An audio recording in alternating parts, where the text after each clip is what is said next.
Good morning. Ngasi daily card message yengase rashi gi matung ina ko hadi trying to gatam thok charage trying to shidagi amma khalase ko hadi amma khan ba haraga di ai rashi du ne ko khan do ja amma khan ba di number 1 2 khan bana taba rashi du gi matung ina ahamba number 1 gi na mesh rashi number 2 na brisha number 3 na mithun hai ta line tro ko ani ahum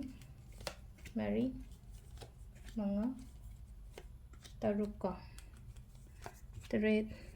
nipan Mapan Tara Tramathoi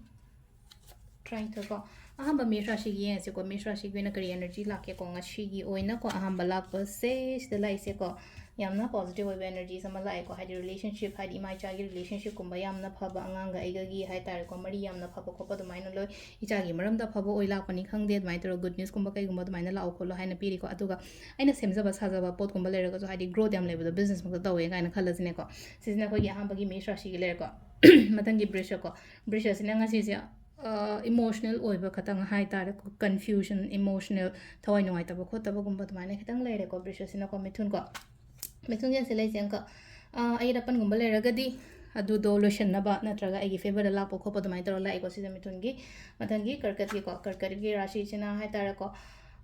ithanda layo ngasi se mi yam ka haina punba khopa taw no ithanda leraga ko hadi meditate ka tawra layo wakhan no aina layo hadi lai ga khoramo ko lago mai tawraga sisina khoi gi karkar rashi gi lere ko mathangi sina hadi singa rashi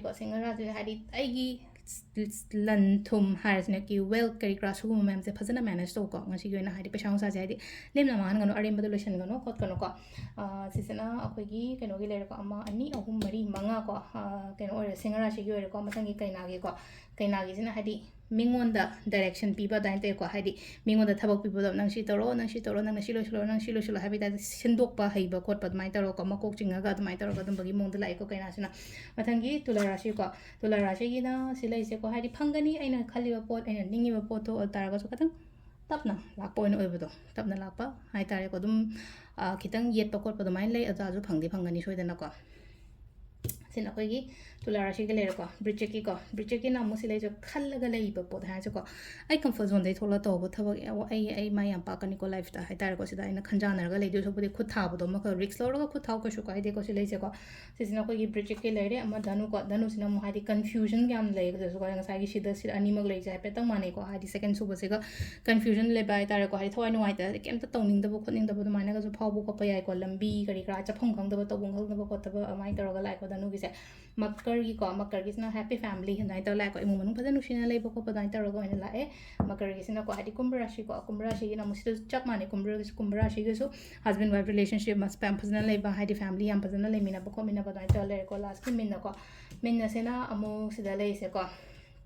tabak taw matam da kaino taw gani ko stability le gani ko ngasi ja stability le pot mak ta yo le pot mai dukan mak phame ko le kaina khala ga so adum chang ma da ga sisa bodo ko to da mai tar ga lai ko chang da sit po ko pa adum oi da stable hai tar ga mai jo tang stable o hen ma dar ka ro ko sida hadi emotionally chat ko no hadi mind stability is jam dar ka ro ko ado se le re ko gi ngasi go na tarot card reading kaino gi ko rashi matumina thank you